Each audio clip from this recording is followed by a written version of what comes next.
Dia sesungguhnya telah menciptakan kamu dalam beberapa tingkatan kejadian. Pertanyaannya, antara Allah mengampuni dosa kita dengan Allah menciptakan kita, itu kalau menurut pikiran kita tidak mudah yang mana? Atau susah yang mana? Susah ngampuni apa usaha kita? Susah itu bagi kita. Sungguh kata Allah, aku minta kamu beberapa proses dari air yang hina, terus jadi zigot, terus sampai jadi kalian ini muda tua lahir, itu proses. Lah ngampuni mah gampang, sampuni kamu selesai. Tapi kita terasa nggak mudah. Akhirnya kita nggak percaya seolah-olah dengan ampunan Allah. Ya Allah, kok saya gini-gini aja sudah tobat. Mungkin tobatnya belum sungguh. Mungkin tobatnya masih ada ragu-ragunya. Apa iya saya diampuni? Bagus sekalian. Caranya ada sekali lagi, mohon ampun. Mohon ampun sekali lagi. Apa sekalian? Mohon ampun. Mohon ampun bersiapa? Berampun, beristighfar untuk supaya keinginan kita dimudahkan Allah Subhanahu wa taala. Karena kita ingin apa? Dapatkan hujan yang lebat. Ingin apa lagi? Dapatkan harta, uang, dapatkan kebun, dapatkan air. Dan Allah bertanya karena tidak percaya, ternyata Allah sungguh Maha Pengampun. Bapak sekalian, rezeki itu seperti air bah. Air yang datang terus dari langit atau dari atas itu dari bawah seperti air bah. Harusnya semua orang itu basah, nggak ada yang kering. Orang air baru atau orang air hujan terus banget tuh, masa kita nggak basah? Tapi ternyata ada sekelompok orang yang dia itu tidak dapatkan airnya, nggak basah. Siapa mereka? Mereka adalah orang-orang yang memasang perisai, memasang penghalang, pakai payung. Kalau ada air bah, ada sungai terus dibendung, bendungan, pakai benteng, pakai perisai tameng. Perisai tameng itu penghalang. Mereka halang-halangi turunnya air hujan ini. Maka aja kalau belinya nggak dapat, akhirnya dapat rembesan aja. Hujan deras pakai payung gitu, tampengnya netes. Harusnya terus, tapi tidak hanya netes itulah rezeki UMR. Nah kalau beres itu, ya rezekinya nggak disangka-sangka, rezeki keajaiban yang dahsyat yang berkah. Kalau hari ini rezeki kita anak muda sebatas UMR aja, yakinilah pasti kita sedang berperisai. Ada penghalang dalam diri kita yang menghalangi turunnya rezeki yang dahsyat, yang deras seperti air bah itu, karena kita pasang perisai. Bagaimana caranya untuk dapatkan air misalnya? Caranya tentu dengan membuka perisai rezekinya. Lalu apa perisainya ini?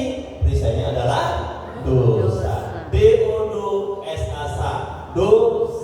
Dosa inilah penghalang rezeki kita. Dosa inilah perisai rezeki kita. Maka Allah berfirman tadi, minta ampunlah kepada Allah.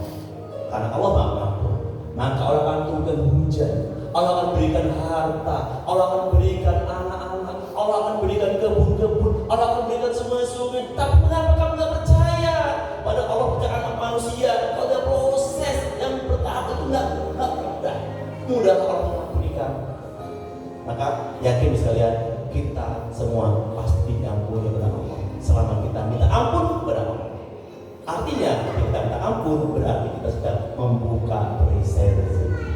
Maka kalau perisai kita buka, perisainya adalah dosa yang terbuka, yang ada adalah keajaiban rezeki yang sangat mudah. Maka ingin uang banyak, buka perisainya. Oke, semua ikuti. Ingin uang banyak, tangan sini. Ingin uang banyak, buka perisai. Semuanya semangat, tangan sini. Ingin uang banyak, buka perisai. Ingin istri suaminya soleh-soleh, buka perisai. Ingin anaknya menjadi yang soleh-soleh, buka perisai. Ingin rezekinya turun deras seperti air bah, buka perisai. Ingin masuk surga, buka perisai. Ingin uang pada bulan 5,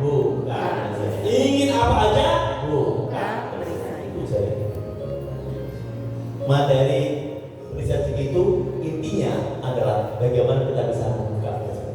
Lalu apa sih dosa-dosa yang disebutkan sebagai riset itu? Ya banyak banget. Ya. Kenapa disebut riset? Kenapa disebut riset penghalang? Mas Ipo bertanya kepada Pak Nas. Pak Nas, kenapa Pak Nas pakai kata riset? Riset kan bagus, positif. Yes, karena justru saya pakai riset. Selama ini orang itu mencintai sesuatu positif, itu kan bagus. Dosa itu adalah sesuatu yang bermanfaat, sehingga dia sangat cinta dengan dosa itu. Karena cinta itu ada di perisai. Dosa satu, tambah lagi satu, tambah lagi satu, terus setiap ada dilakukan. Itu dosa-dosa cinta yang bisa dicuci. Apa dosanya? Banyak sekali dosanya. Dosa yang paling simpel, saya ulang lagi kelas ini. Dan saya ketemu tertanam mudah dalamnya, yaitu dosa D3 1S. Apa Bu? D3 1S. Apa tuh D? Dongkol. Dia lagi Dendam. Dia lagi dengki. Dengki. Dia lagi sombong. Sombong. 3 D1S ini di antara perisai rezeki yang ada di manusia ini semuanya, D3S inilah yang semua ada dalam diri kita. Siapa dalam diri kita dia nggak pernah merasa dongkol? Ada di sini nggak pernah dongkol? Dari kecil sampai sekarang tuh seneng untuk sama orang ada? Pasti kan senang dongkol dengan pasangan kita, dengan anak kita, dengan orang tua kita, dengan guru kita, dengan tetangga kita pernah dongkol. Bahkan hari ini mungkin masih ada dongkol pada kita. Terus itu apa? Dengki. Siapa yang sendiri pernah dengki? Dengki itu apa? Dengki itu hasad. Hasad itu apa? Suka melihat orang lain susah. Susah melihat orang lain suka. Nah ini seneng melihat orang lain susah, susah melihat orang lain seneng. Ada orang seneng akhir, bapak itu kemarin pulang haji. Wah, ini jangan-jangan hajinya gak halal, nikahnya kecil, nikahnya ini itu, pakai uang riba dan sebagainya. Gak seneng, melihat orang lain seneng. Itu namanya dongkol. Adakah sifat itu mungkin kita? Andai kan ada, presiden buka sudah. Bagaimana kita mau umroh? Lihat orang umroh nggak seneng, lihat orang pulang haji nggak seneng.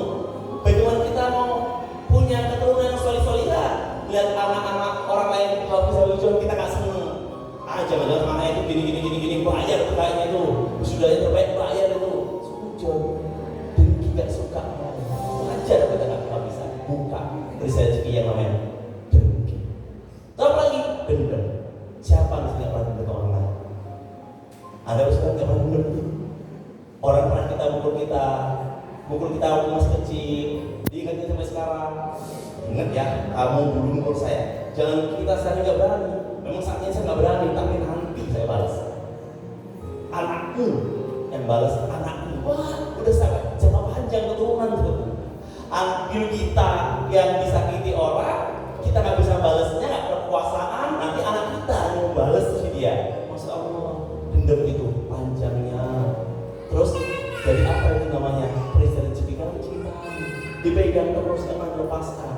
Maka buka presiden rezeki yang namanya dendam. Terus apa lagi?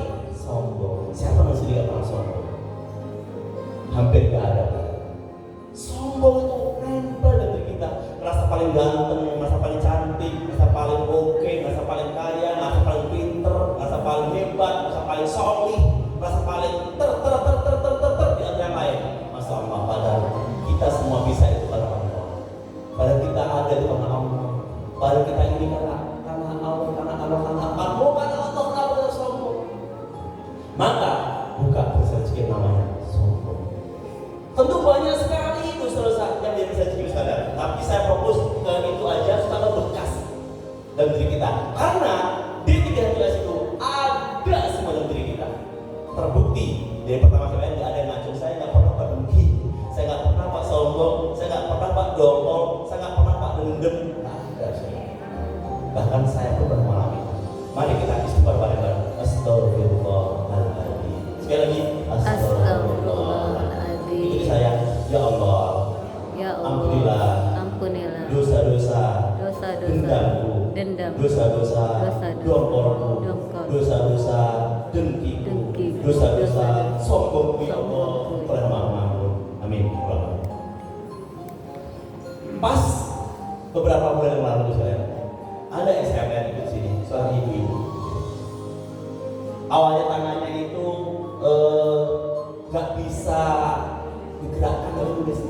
Nulis itu nggak ada bekasnya. Kalau nulis itu nulis A jadinya I gitu, nulis B jadinya gitu, nggak bentuk. Begitu datang hari ini, sepanjang masuk di sini istighfar, astagfirullahaladzim. Selesai ya sekalian, ajaib, tiba-tiba bisa nangis bagus banget. Kita buat testimoni sampai nangis dia. Ajaib banget. Karena selama ini dia istighfarnya nggak ngerti dosa-dosanya apa.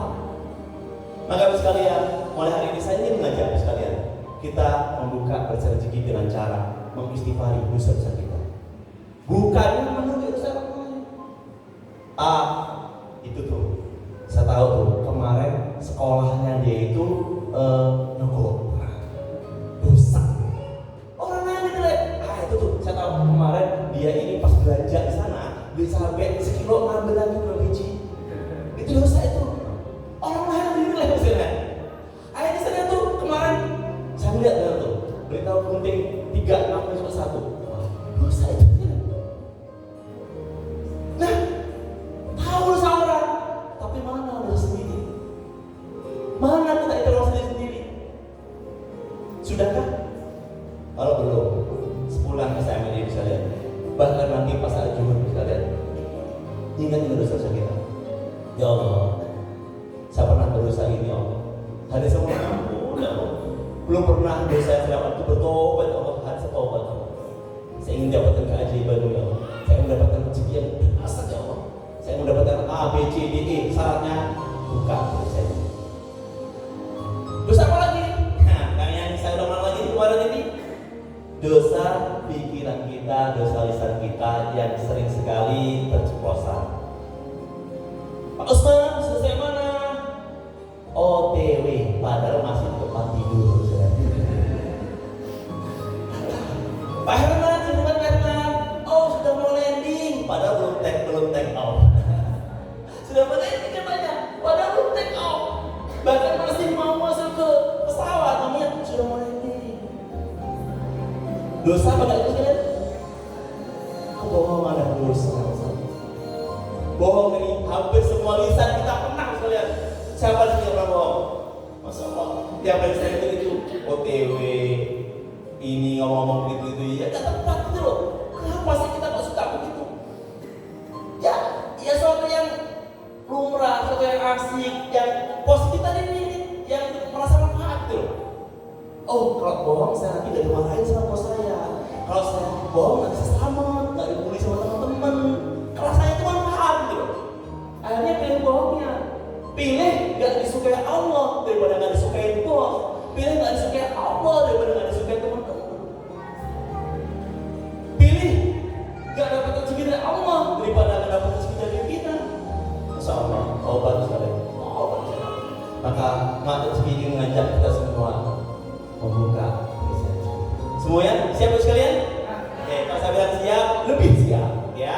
Siap sekalian? Lebih siap. Kalau mau keajaiban, buka perisainya. Mau sukses dunia akhirat, Buka perisainya. Yes. Kisah nenek pergi umroh dengan biaya sendiri.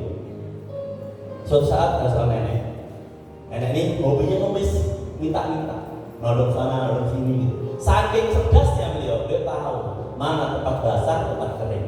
Salah satu tempat basah adalah pengajian Ustaz Yusuf Mansur.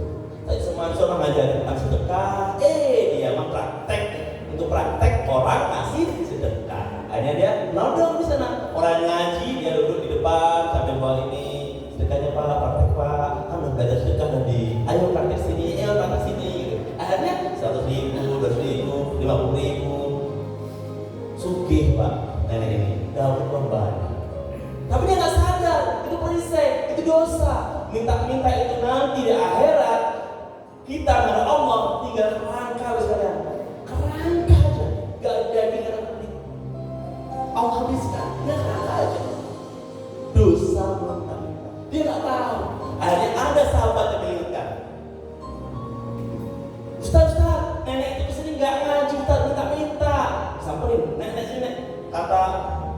yang lain, nenek kesini bukan mau ngaji, mau minta-minta. Bener nggak? Enggak, saya sini mau ngaji. Jangan bohong, nek, bayar ngomong. Udah nek, kalau besok nenek kesini mau minta-minta lagi, saya usir, izin ya, saya usir. Tapi kalau besok mau ngaji, silahkan datang. Langsung berubah Pak kalau nenek ini. Ubah, Allah, saya besok mau ngaji. Besok datang sudah berpikiran, enggak minta-minta lagi ngaji, duduk di barisan ngaji. Sehari, 2 hari, seminggu, 2 minggu, sebulan, akhirnya galau juga nenek. Kenapa galau? Selama ini ada yang ngasih tuh, ini enggak. Kebayang nih, bapak itu 100.000, ya bapak itu 20.000, yang ibu itu tuh 25.000 pasti tiap hari. Banyak dia tuh, biasa duit masuk gitu. Akhirnya galau. Terus ada Pak Nas, ada Pak Sumanso di sana. Nah, si nenek ngoceh, nenek diam. Saya mau ngasih duit, kata nenek, hop, nenek langsung diam. Diomongin mau ngasih duit. Si nenek, ini saya punya duit 250.000, yang 190.000 untuk nenek bagi sedekah, yang 60.000 untuk papa nenek masih sedekah. Paham nek? Enggak paham Ustaz.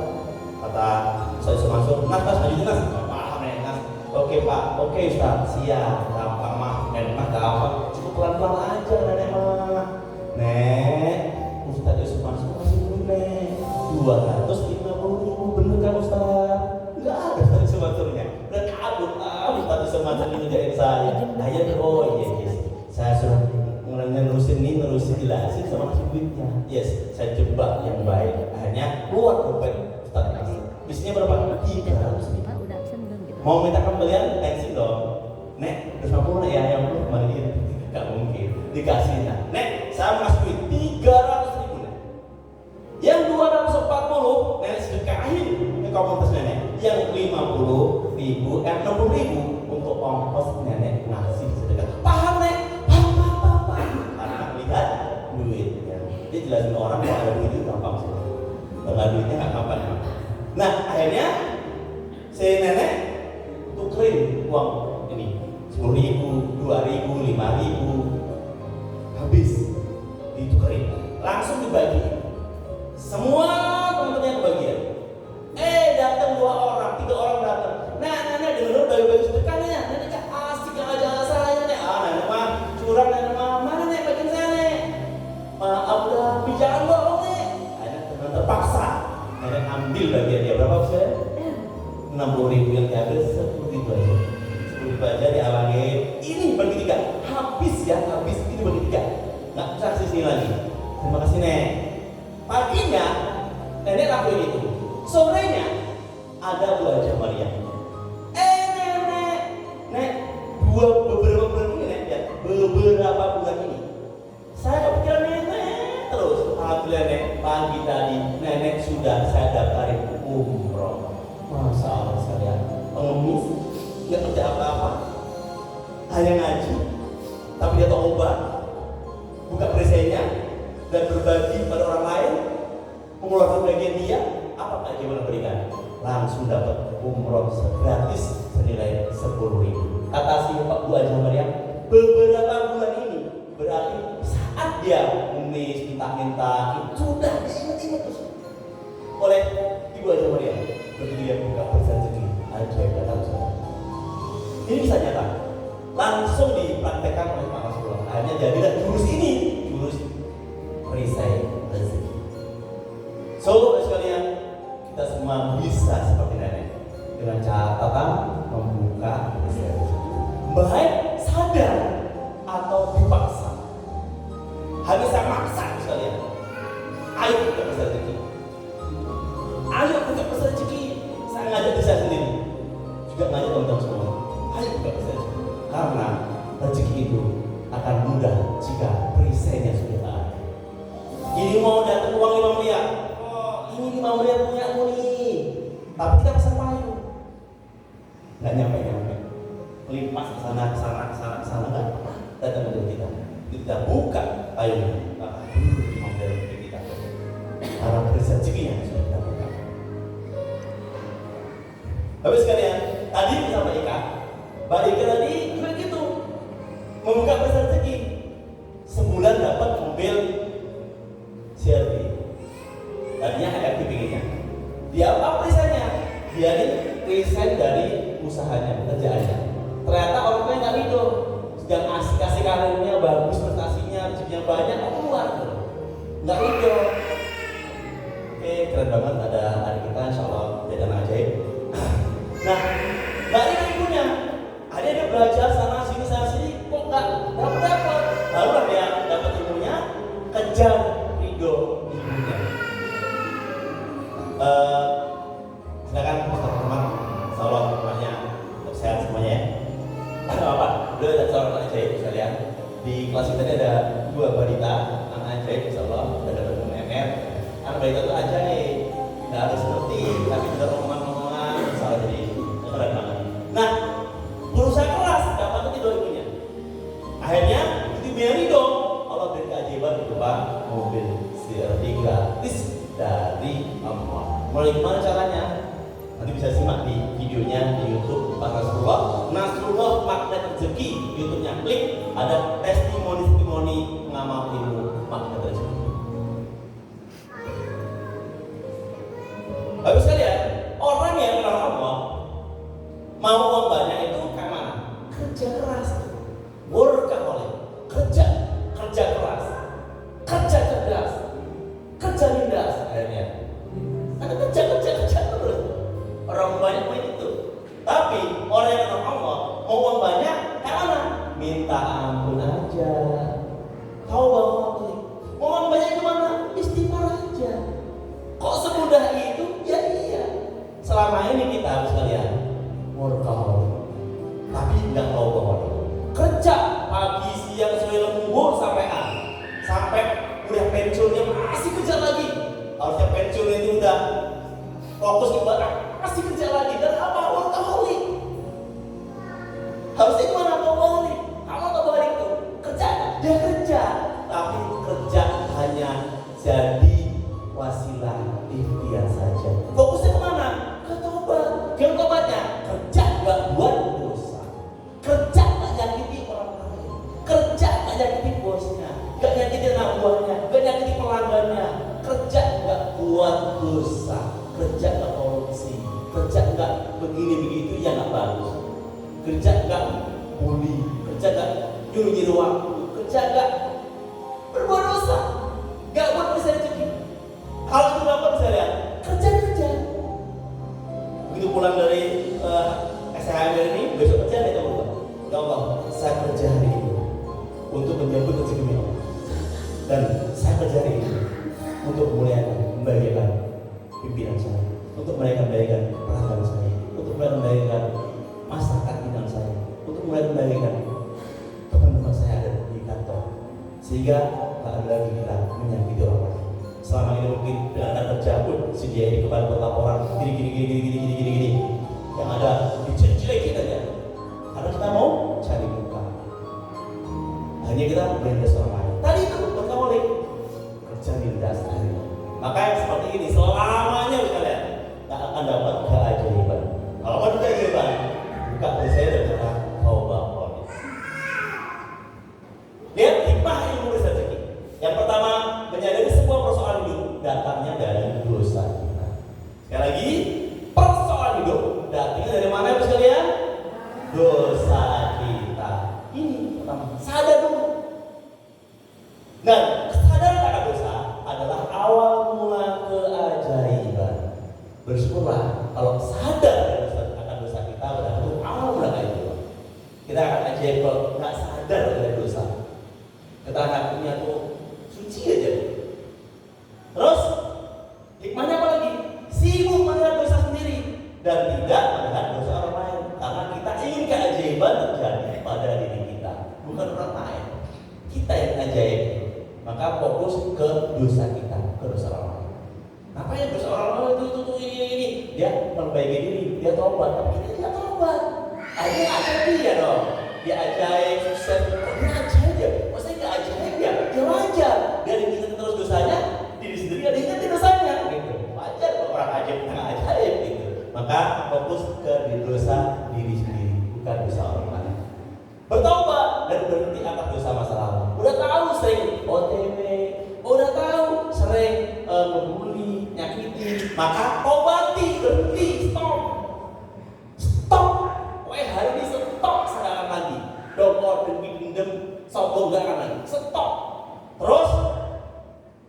hati-hati jangan dosa di masa depan. Biasanya datang ke warung sudah ada ajak ngobrol ini itu ngobrol politik bapak belajar orang ngobrol oh ini sini ini udah ngegibah menggosip karena udah belajar ilmu janganlah ini dosa. Hati-hati dosa masa depan. Sudah ngopi bareng gitu. Ternyata ngomongnya perkara iman, tapi perkara amen. Akhirnya ya jadi dosa sekalian. Hati-hati dari dosa. Lihat analoginya sekalian. Ini diri kita. Kita ingin jadi magnet bagi rezeki. Ini magnet, ini besi. Sekali lagi ini magnet, ini besi, ini perisai. Ini saya, ini rezeki, ini dosa. Sekarang lagi, ini magnet, ini besi, ini perisai. Ini saya, ini Anda, ini Bapak Ibu semuanya, ini rezeki, ini harta, ini uang, ini dosa. Kapan ini akan nempel ke sini? Saat dibuka perisainya, dia nempel. Paham sekalian? Bisa dipahami? Mau nempel begini sekalian? Yang mau katakan saya? Oke, Masya Allah. Tepuk tangan ada semua. Perisai rezeki usai. Masuk ke judul berikutnya, Law of Projection. Hukum proyeksi sekalian. Ternyata sekalian, ada satu kerja bawah sadar atau sebutnya dunia kuantum yang semua itu mengalami. Membicarakan orang lain, lalu orang lain itu datang. Ada di sini yang nggak pernah alami, katanya nggak pernah alami. Yang nggak pernah alami, sedang bikin orang tiba-tiba orang datang, nggak pernah alami ini. Ada? Nggak ada. Nggak pernah alami? Nggak ada. Ada saya. Sedang ngomongin aja. Ya Allah, banyak banget ya. Kalau ada bapak di sini, gitu, kangen bapak saya, gitu. Tiba-tiba dia telepon. Assalamualaikum. Bapak Ustaz, panjang umur Pak, gitu. Berpanjang umur sekalian. Ini namanya ada sistem kerja di bawah sadar kita, di alam bawah sadar. Itulah dunia kuantum. Sedang mikirin si itu si Dwi sudahlah cantik, sudahlah kaya, baik hati, rajin menabung, nggak sombong. Gimana datang duitnya? Pak, panjang umur, gitu ya. Sekali lagi siapa yang mengalami ini? Nggak ada besar. Semuanya ngalami. Benar? Ya. Contoh lagi, kira seorang ibu pada anaknya. Ada ibu anaknya di Bandung mungkin, ya. Ibunya di Kalianda, gitu ya. Kangen sama anaknya di Bandung, gitu. Kangen banget tiba-tiba, ya Allah, kangen ya Allah. Bisa ngapain? Anak saya mudah-mudahan makannya dengan ikan asin. Ya benar sekalian. Ada yang nelfon si anak. Mama, makannya tadi saya ikan asin, Mama mikirin makannya ikan asin. Makanya pemikiran anaknya di pondok, di kuliah yang jauh, mikirinnya yang baik-baik sekalian. Jangan mikirinnya yang baik. Ya Allah, anak saya jangan ngapain ini. Semalam pas Ibu Monara setemen dia, pas masuk Zoom dunia kuantum, dia begini. Lu kangen banget sama anaknya. Anaknya masih di jauh gitu kan. Tiba-tiba ngomong gini, Papa, jam segini baginda Rasul udah ngapain ya? Hatinya itu kan sama anaknya. Lisannya ngomong baginda Rasul. Mama, Papa, baginda Rasul pada sini ngapain ya? Padahal dia tuh ngomongin anaknya gitu. Sudah ngapain sih kangen lah. Tiba-tiba jam 11 malam datang. Tunggu ibunya langsung berpelukan. Seolah terhubung sekalian. Kalau kangen anaknya ingat dan baik-baik. Mudah-mudahan anak hari ini sedang makan sama sate, makan rendang, makanannya gitu dia enak, insyaallah dapat rezeki yang berkah, ilmunya masuk, apa yang nambah gitu sekalian. Yang mikirnya nggak bagus-bagus, karena ada sistem kerja di alam bawah sadar kita ini. Lintasan pikiran di muka tanah suci. Banyak sekali orang udah umroh haji, ngomong apa, mikir apa, kejadian. Betul? Yang udah haji umroh siapa? Masya Allah. Dengar Pak Sekarang itu. Dia haji umroh dia. Apa itu di Mekah Madinah kota suci, kota haram, kota suci. Kita mikir langsung kejadian misalnya. Tapi ingat tenang aja. Indonesia juga bumi Allah. Juga bisa aja seperti kota Mekah. Syaratnya tadi buka perisainya. Karena memang di kota Mekah kita nggak boleh berdosa, nggak mau ngapain. Di kota Mekah nggak boleh ngomong yang jorok, nggak boleh menjadi itu. Punya hati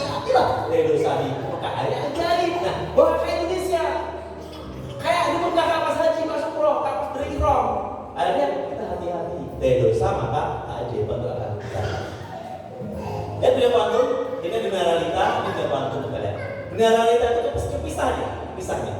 Ini saya, ini ibu, ini bapak, ini laptop, ini bangku, ini listrik, ini gedung, semuanya. Pisah. Ada jarak. Ibu saya di metro, saya di sini, ada jarak. Tapi dengan kuantum, lihat, nggak ada jarak.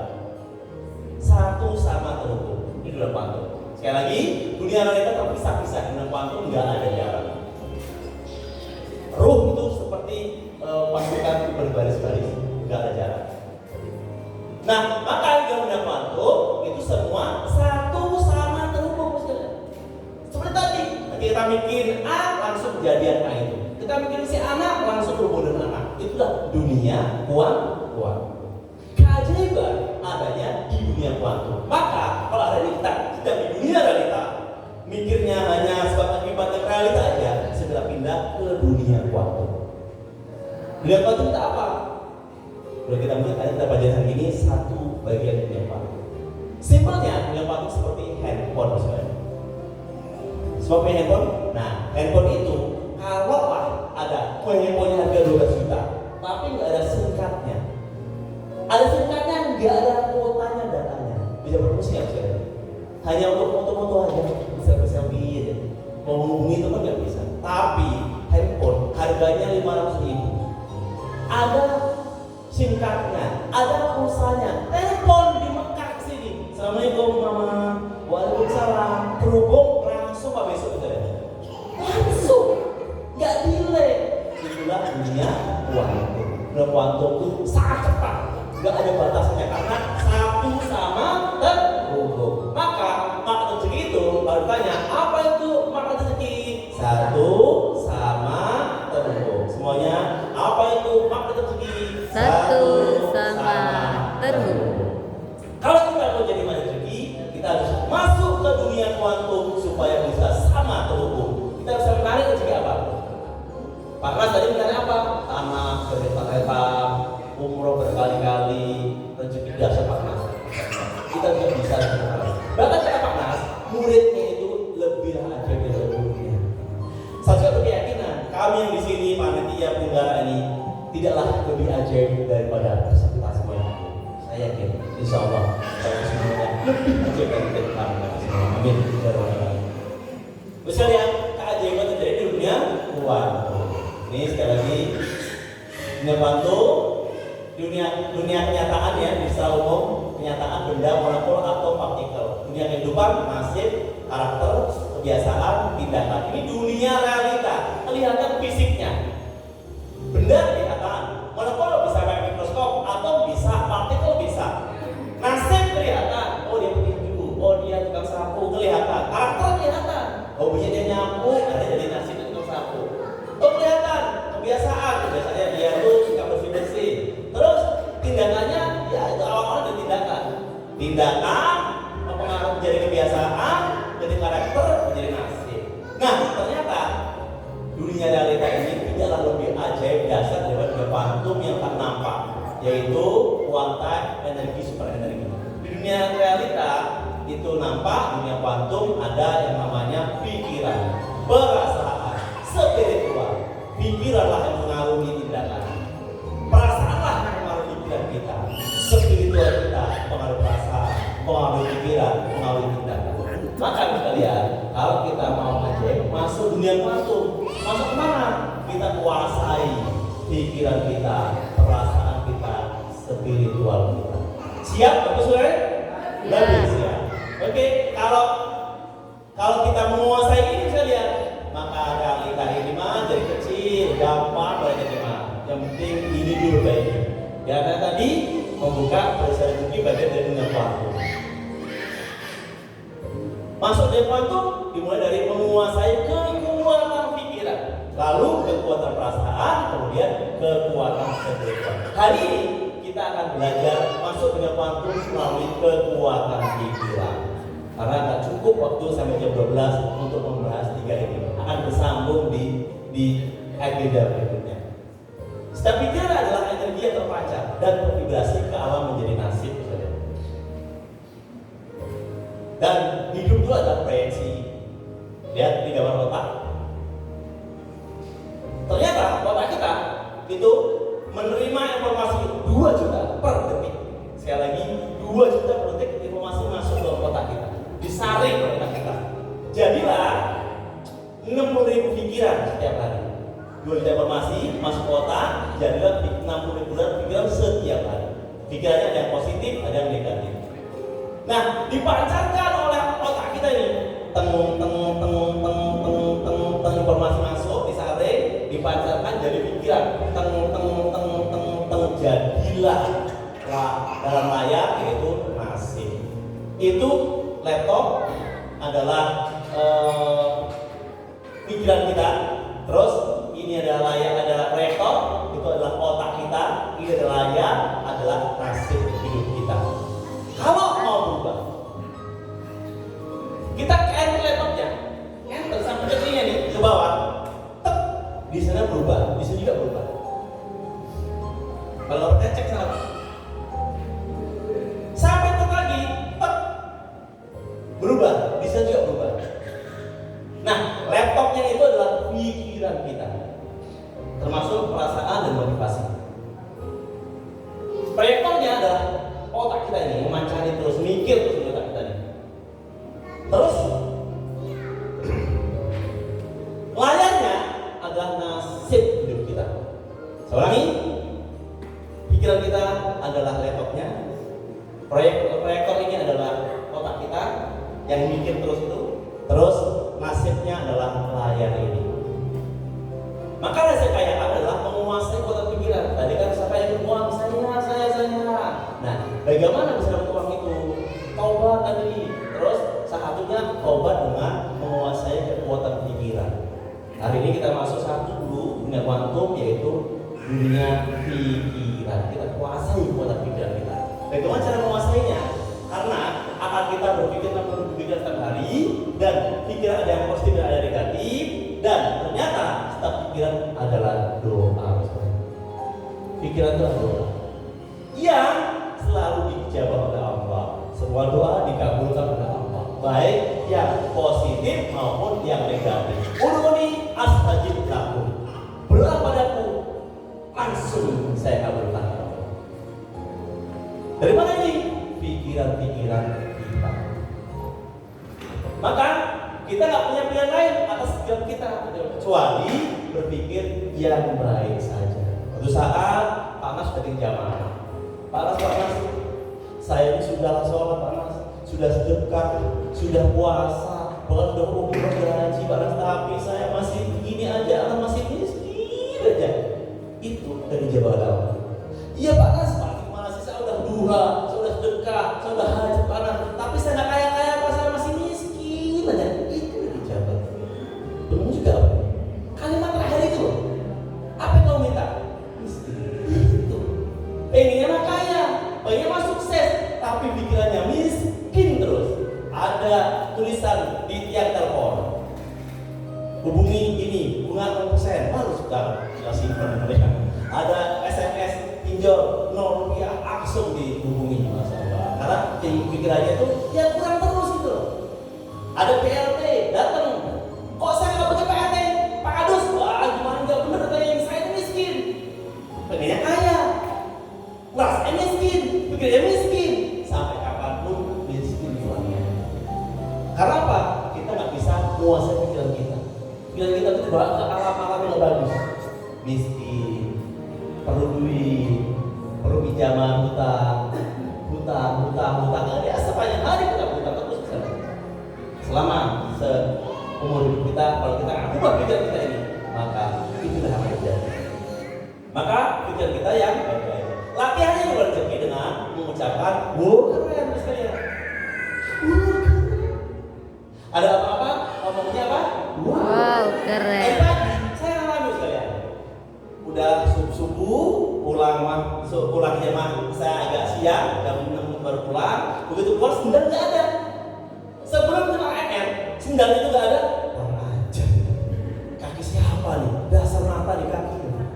Ngomong baca tuh ngomong. Tak doain kakinya busuk. Allah, akhirnya keluar masjid kita buat dosa misalnya.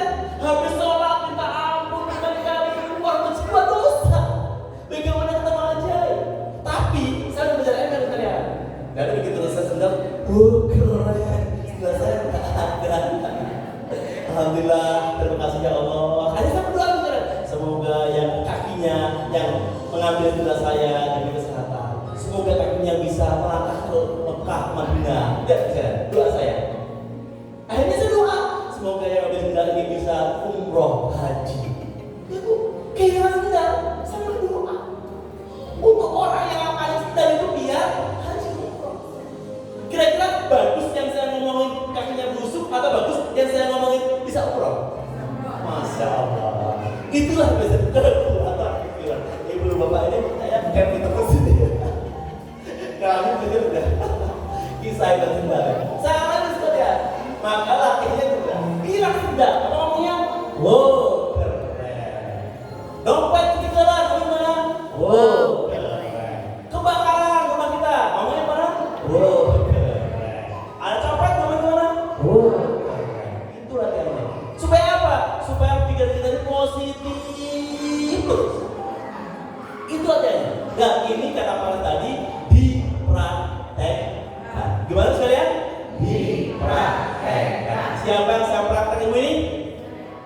Ada yang belum mau praktek? Siapa yang saya praktek? Oke, nah nanti keluar dari sini ada lampu merah. Lampu merahnya kok gak cepet? Biasanya 5 menit, terus 10 menit jalan-jalan. Udah ngomongin orang-orang, maki-maki orang-orang, maki polisi. Polisi, masuk polisi. Saya ini terlambat. Udah BRM. Keren. Lampunya merah. Saya nggak tepat waktu. Akhirnya kita mikir, setelah ngomongin keren, apa baiknya dari tidak ini? Baiknya adalah saya bisa zikir bersama di mobil, saya bisa baca-baca, saya bisa berdoa ke orang lain. Ambil positifnya, ambil hikmahnya. Contoh tadi, real banget tadi dari subuhan, subuhan saya udah zikir banyak lupa. Kalau saya keluar ke doa orang jelek ya, hilang masa tadi Pak. Hilang masa tadi. Tapi sangkapi amalan saya. Sembias kesempatan ya Allah. Terima kasih kalau diri saya sudah saya kenal ya Allah. Jadi saya, keren. Saya doakan banyak supaya jalan ya Allah.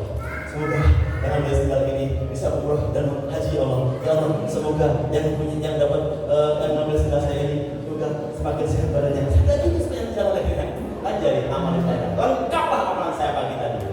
Masya Allah. Inilah praktek ilmu rezeki jurus keren. Sekali lagi, ada apa-apa yang gak bagus, ngomongnya wow. Iya Pak. Tiba-tiba lihat kita baca HP suami saya ada yang sayang. Wow, keren. Adanya kita Bapak saya. Ya gak apa-apa, jangan sujud dulu. Mungkin jadi itu anak kita, cucu kita, dia ngomong atau siapa? Gitu dong. Selama ini enggak. Siapa yang praktek HP-nya? Udah lah kehilangan HP, kehilangan suami, kehilangan rezeki gara-gara kalimat saya. Masya Allah. Harusnya mana? Sudah belajar MR, maka katakan, wow, keren. Siap saja? Bisa nggak siap? Siap.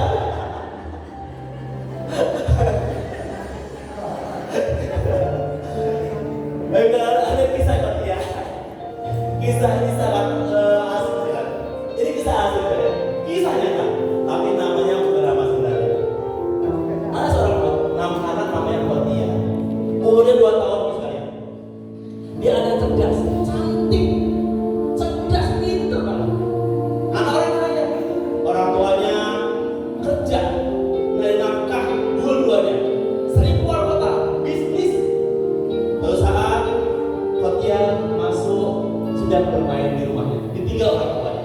Dia nemu pensil bernama paku.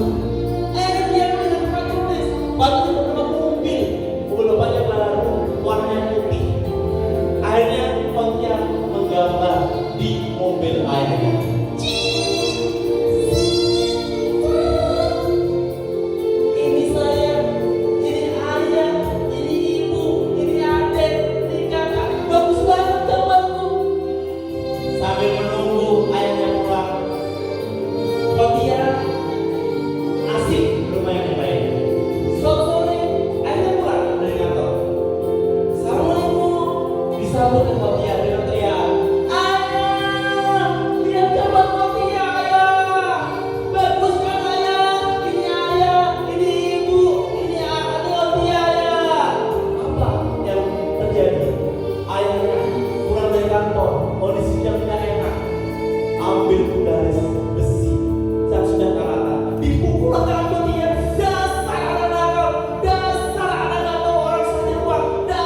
semua tangannya. Paniklah kedua orang tuanya. Dibawalah Fatia ke rumah sehat, ke UGD. Sampai di sana disambut oleh dokter. Apa kata dokter? Dokter langsung menyodorkan surat tanda tangan persetujuan amputasi. Panik. Ayah Fatia panik. Dok, gak ada pilihan dok. Hanya ini pilihan dok. Bapak pilih selamatkan nyawa Fatia atau selamatkan anak Fatia. Gak ada pilihan lain. Si ibu di belakangnya, ayah, dan ayah kenapa marah sampai sekali ke Fatia? Kenapa ayah marah-marah ke Fatia? Kenapa ayah? Terdengar suara itu seluruh ruangan rumah sakit. Semua memandang mereka. Ada keharuan di sana. Ayo Pak, silakan tanda tangan dengan gemetar. Ayo Fatia menandatangani persetujuan amputasi. Esok hari setelah proses amputasi, Fatia dibawa ke ruang penginapan. Begitu dia tersadar, dia bilang kedua tangannya tidak ada dan terbaut kain putih. Ada ayah di sini. Ayah, Fatia janji ayah, Fatia tidak akan jalan mobil ayah lagi ayah. Tapi tolong ayah, kembalikan tangan Fatia ayah. Fatia ingin naik sepeda dengan teman-teman. Fatia ingin main dengan teman ayah. Tolong ayah. Fatia janji ayah, Fatia akan baik ayah. Tolong Fatia, kembalikan ayah. Bapak sekalian, nasi udah dikubur. Tangan Fatia tidak bisa dikembalikan lagi. Akhirnya keluarga itu yang menangis juga. Dan bapak sekalian, ternyata yang memutuskan tangan Fatia itu bukanlah dokter, tapi apa? Pikiran negatifnya ayahnya. Karena ayahnya nggak berpikir positif. Begitu lihat anaknya menabrak mobil, yang ada hanya marah. Bagaimana saja mencari uang, maka dipukul. Sesungguhnya yang memutus, yang motor, yang ngaku tentang Fatia adalah pikiran ayah Fatia. Bagaimana kalau ayah Fatia punya kenal dengan rezeki, melihat mobilnya dijaga anaknya. Wow, keren Fatia. Fatia, pandai sekali buat gambar. Besok Fatia, ayah berikan kertas yang banyak. Gambarnya di kertas aja, jangan di mobil lagi ya ayah. Apa tadi bisa lihat? Tangan Fatia selamat saya. Mobil Fatia, mobil ayah Fatia, tinggal telepon asuransi. Pak, mobil kalau dibeli mungkin juga kita selesai. Tapi gara-gara pikiran yang tidak positif, tangan Fatia teramputasi. Bapak lihat, kisah ini bukan kisah Fatia, kisah ini kita, kisah saya, kisah bapak ibu sekalian yang telah mengamputasi nasib baik kita. Seharusnya anak kita yang sudah baik, sudah sukses tapi jangan pikiran kita. Kamu bodoh kamu nak, kamu mah gak bisa maju nak, kamu bisa apa sih nak? Bagaimana anak kita akan berubah? Anak kita gak pernah positif, gak pernah berkesempatan. Maka bisa lihat, mulai hari ini, setelah kita baca di mulut saya, hanya ada keren pada kita. Hanya ada yang baik pada kita. Satu kisah lagi, Pak Masudi. Pak Masudi sahabat saya, waktu itu camp bareng-bareng saya di Bogor. Beliau seorang tua yang sangat sayang dengan anaknya. Tugas di Lampung membangun tol di dari Banjar Jaya. Suatu saat bareng saya di kendaraan menuju Jakarta, terus bisa cerita, Pak, saya lagi galau Pak. Apa betul Bapak? Ternyata dia punya anak yang sekolah, udah SMA di Jakarta. Saat ini anaknya termasuk golongan anak-anak yang apa namanya? Anak-anak apa namanya?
karena dia anak yang cerdas, anak dahsyat, sukses, ajaib.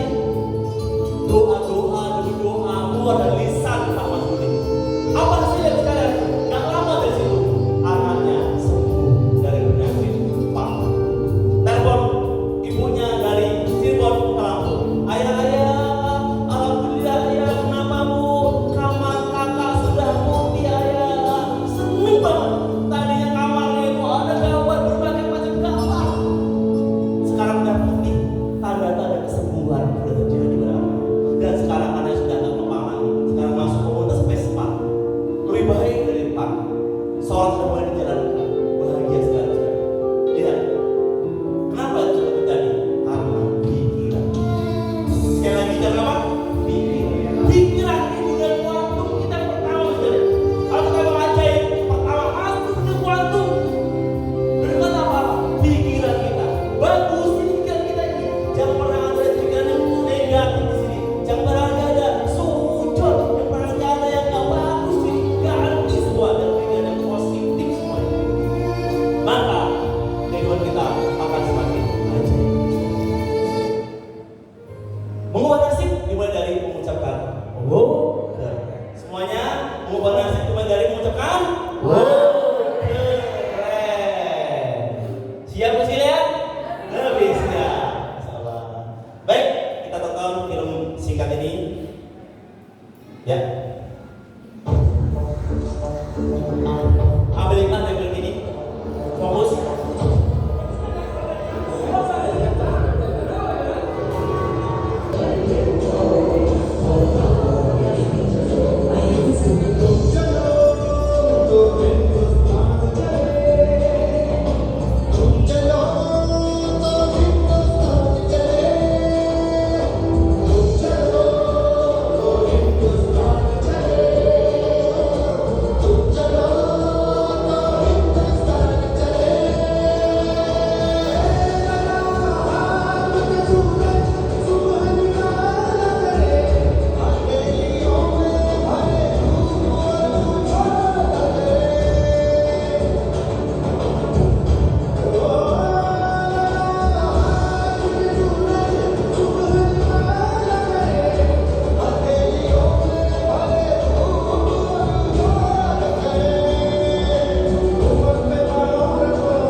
Kasih tepuk tangan meriah untuk film ini.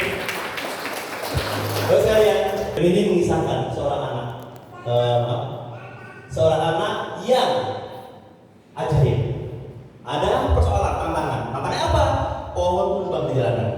Seluruh orang di sana berpikir negatif sebab positif. Saya terlambat. Aduh, polisi ini gimana?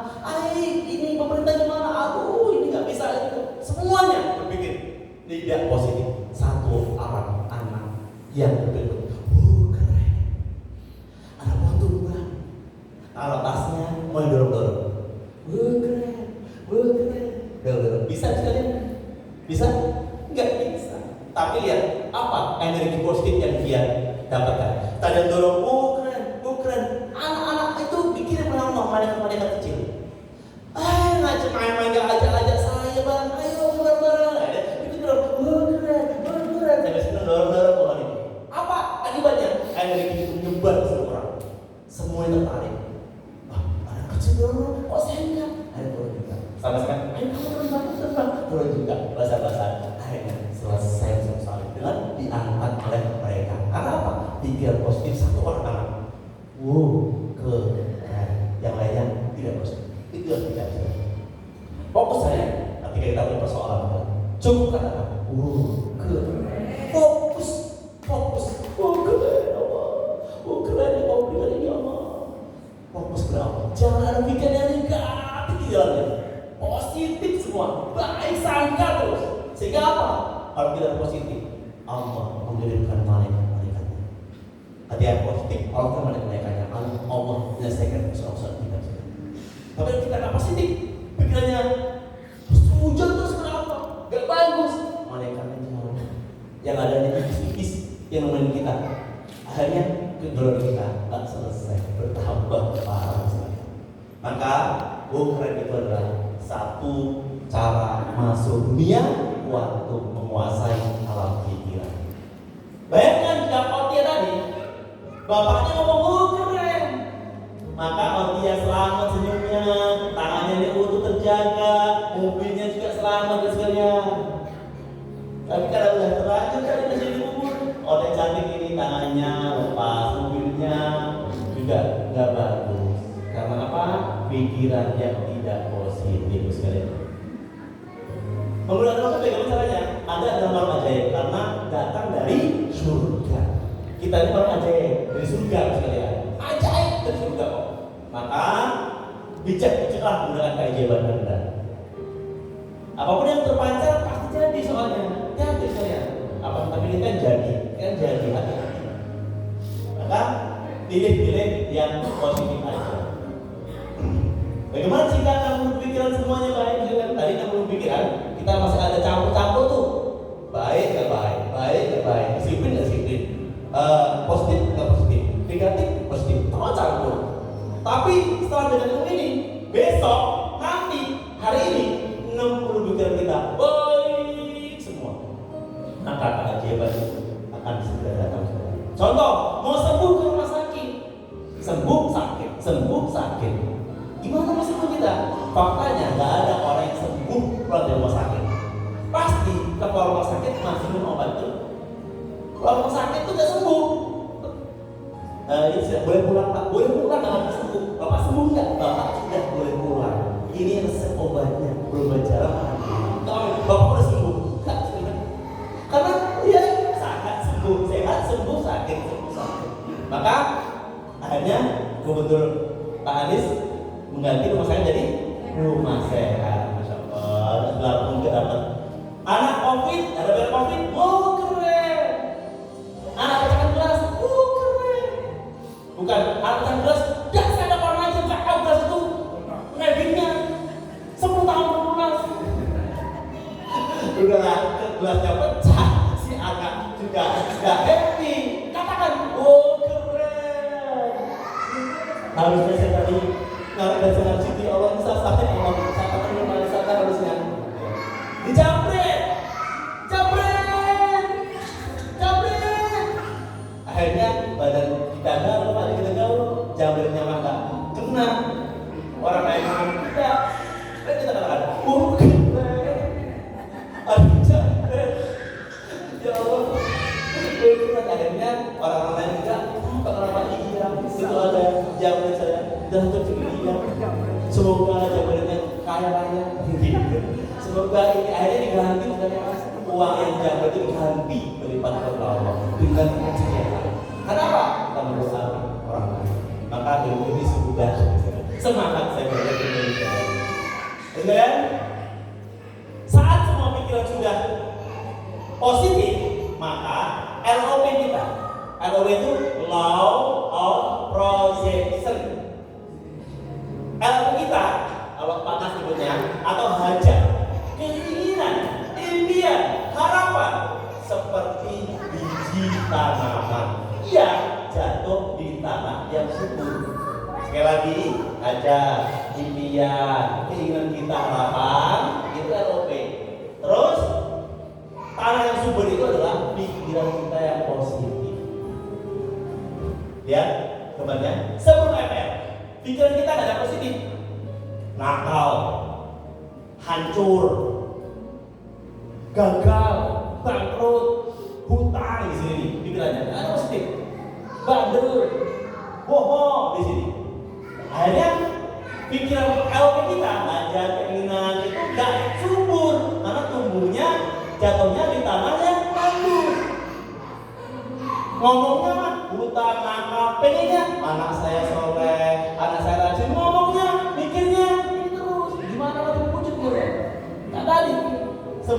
sakit, ibu sakit. Bikinnya miskin terus, pengennya kaya. Gimana mau cocok?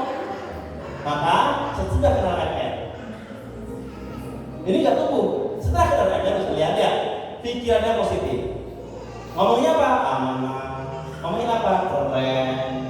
Akhirnya Allah kerenkan kehidupannya. Hajatnya dimudahkan, kan tumbuh di taman-taman tanaman yang subur. Maka ketika jatuh, HLOP kita, harapan kita, impian kita tumbuh seperti pohon yang indah. Kasih aplaus untuk juri sekalian. Pertanyaannya, Bapak Ibu mau yang ini, mau yang ini? Yang mana? Oke, yang ini mau yang ini, angkat tangan semuanya. Iya, baik Mas Abang. Kalau terima kasih Ibu sekalian. Jurus LOP sudah selesai. Masih berikutnya jurus disiplin kata. Saya minta kesediaan dengan hormat Bunda Indi. Apa yang akan Anda ucapkan? Siap? Siapa yang di sini yang ingin dapat keajaiban, katakan saya. Alhamdulillah, insya Allah setelah kita keluar dari seminar ini, semuanya akan mendapatkan keajaiban yang sama. Lalu bagaimana jika sebenarnya Anda punya 20.000 kata ajaib setiap harinya? Apa yang seharusnya Anda ucapkan? Benar sekali, setiap katanya adalah yang terbaik, karena semua diaminkan oleh malaikat.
What did you do to my sailor? I put the same at different ones. That's a problem.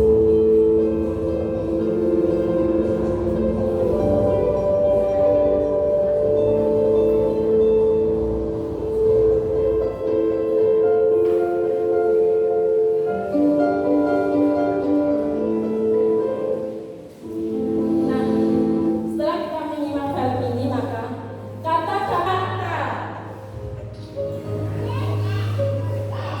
jurus disiplin kata adalah jurus kunci dari ilmu magnet rezeki.